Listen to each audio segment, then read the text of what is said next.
রাজ্যে পালাবদলের পর বিজেপি সরকার আসার পর বিভিন্ন জেলায় তোলাবাজির অভিযোগে গ্রেপ্তার হচ্ছেন তৃণমূল নেতাকর্মীরা। অনেকে আবার বিপদ বুঝে টাকা ফেরতও দিচ্ছেন খাতা মিলিয়ে।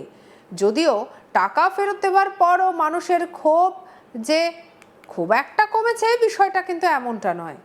সম্প্রতি আবাস যোজনার ঘর পাইয়ে দেওয়ার নাম করে তোলাবাজির অভিযোগে গ্রেপ্তার হয়েছেন একজন তৃণমূল কর্মী। তিনি আবার 100 দিনের কাজের সুপারভাইজার পদেও ছিলেন। আবাস যোজনার ঘর পাইয়ে দেওয়ার নামে 60,000 টাকা তোলাবাজির অভিযোগ রয়েছে ধৃত ওই তৃণমূল কর্মীর বিরুদ্ধে। পুলিশ সূত্রে জানা গিয়েছে, আবাস যোজনার প্রকল্পের অধীনে সরকারি ঘর পাইয়ে দেওয়ার নাম করে এক ব্যক্তির কাছ থেকে মোট 60,000 টাকা তোলাবাজি করার অভিযোগে ওই তৃণমূল কর্মীকে গ্রেপ্তার করে জাঙ্গিপাড়া থানার পুলিশ। অভিযোগের ভিত্তিতে জাঙ্গিপাড়া থানায় একটি নির্দিষ্ট মামলা রুজু করা হয়। মামলার তদন্ত চলাকালীন পুলিশ অভিযুক্তকে গ্রেপ্তার করে। গ্রেপ্তার হওয়া তৃণমূল কর্মীর নাম হাবিবুর রহমান। ধৃত তৃণমূল কর্মী ফুরফুরা গ্রাম পঞ্চায়েতের বাকচা গ্রামের বাসিন্দা বলে জানা গিয়েছে। বিজেপি বিধায়ক বিমান ঘোষ কি বলছেন শুনবো। গোটা পশ্চিমবঙ্গ জুড়ে চলছে, বিভিন্ন সরকারি প্রকল্পের টাকা এরা চুরি করেছে, আর সেই টাকা চুরি করার ফলে এখন তারা ধরা পড়ছে সামনে, কেউ ছাড়া পাবে না, কেউ রিয়াক্ট পাবে না। সবার দুর্দশা এরকম হবে যারা দুর্নীতি জড়িত আছে। গরিব মানুষ তারা বাড়িতে পায়নি, উল্টে টাকা আগে দুর্নীতিবাজগুলোকে অ্যারেস্ট হোক, উন্নয়ন তো হবে।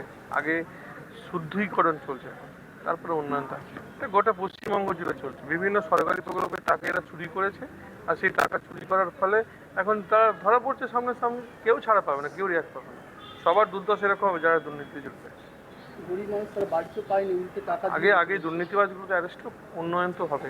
আগে শুদ্ধিকরণ চলছে, তারপরে উন্নয়ন।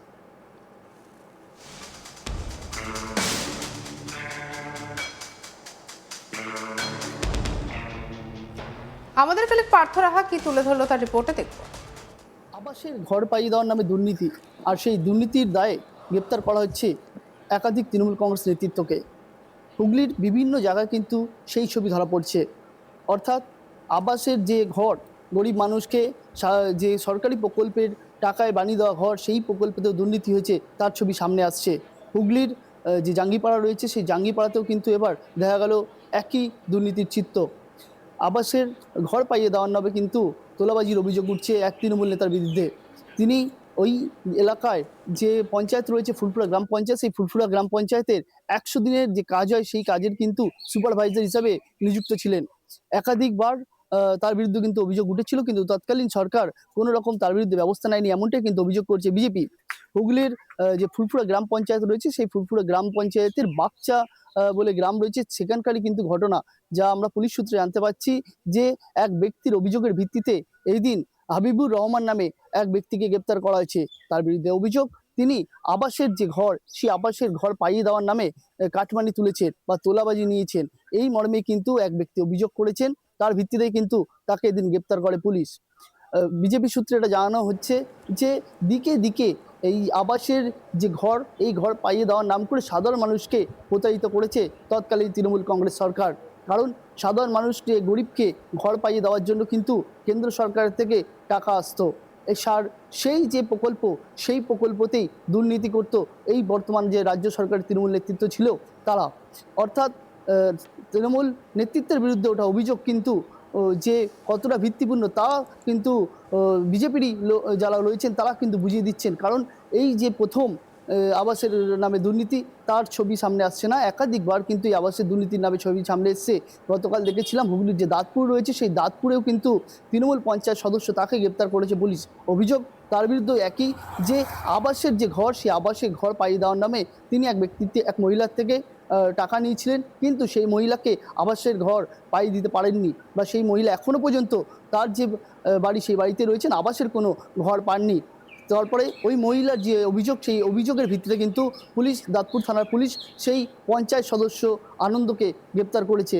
এরপর হুগলির যে পান্ডুয়া, সেই পান্ডুয়াতেও কিন্তু সামনে ছিল আবাসের ঘরের টাকা নিয়ে দুর্নীতি করেছে তৃণমূল কংগ্রেস নেতৃত্ব। আবার পান্ডুয়াতে আরেকটি ঘটনা ঘটেছিল, যেখানে এক মহিলা, তিনি কিন্তু বাড়ি করছিলেন, তার বাড়িতে গিয়ে কিন্তু ভাঙচুর চালাতে দেখা গিয়েছিল তৃণমূলের নেতৃত্বকে।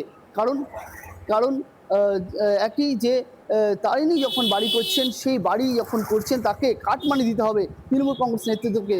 সেই কাটমানি দেয়নি বলেই তার বাড়িতে গিয়ে কিন্তু চড়া হয়েছিল তৃণমূল কংগ্রেস নেতৃত্ব। পরে তার অভিযোগের ভিত্তিতেও কিন্তু পান্ডুয়া থানার পুলিশ সেই তৃণমূল কংগ্রেস নেতৃত্বদের গ্রেপ্তার করেছে। তবে দিকে দিকে এই যে হুগলি জেলায় যে তৃণমূল কংগ্রেস নেতৃত্ব আছে তাদের বিরুদ্ধে কিন্তু এখন মুখ খুলছে সাধারণ মানুষ।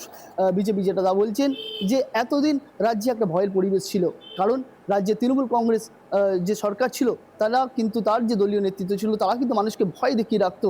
ফলে সাধারণ মানুষ কাটমানি বা তোলাবাজি দিতে বাধ্য থাকতো। যদি কখনো থানায় গিয়ে মুখ খুলতো সাধারণ মানুষ, তবে কিন্তু তাদেরকে প্রাণনাশের হুমকি দেওয়া হতো। তবে সম্প্রতি 2026-এর বিধানসভা ভোটে তৃণমূল কংগ্রেসকে পরাজয় করে বিজেপি কিন্তু সরকার গঠন করেছে।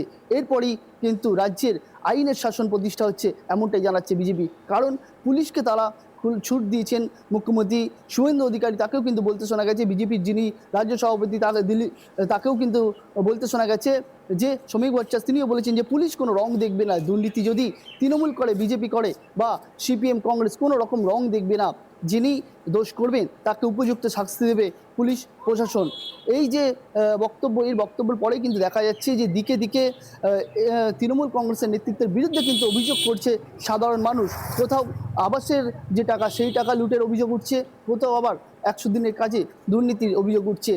দিকে দিকে তৃণমূল কংগ্রেস নেতৃত্বের বিরুদ্ধে কিন্তু কাটমানি এবং তোলাবাজির অভিযোগ তুলছে সাধারণ মানুষ। তাদের যেটা দাবি, এতদিন একটা ভয়ের পরিবেশ ছিল, তাই তারা কিন্তু থানামুখী হতে পারেননি, বা থানামুখী হলেও কখনো কখনো প্রাণনাশের হুমকি দেওয়া হতে। হুগলির পান্ডুয়া থেকে শুরু করে দাঁতপুর থেকে শুরু করে এবার জাঙ্গিপাড়াতেও কিন্তু একই ছবি আমরা দেখতে পাচ্ছি, যে আবাসের যে গরিব মানুষ তাদের যে ঘরের টাকা, প্রাপ্য টাকা, সরকারি প্রকল্পের সেই টাকা তারা পাবে বলে আবেদন করলেও তারা কিন্তু সেই ঘর পাননি। অথচ সেই ঘর পাইয়ে দেওয়ার নাম করে কিন্তু কাটমানি তুলে নিয়েছে তৃণমূল কংগ্রেস নেতৃত্ব।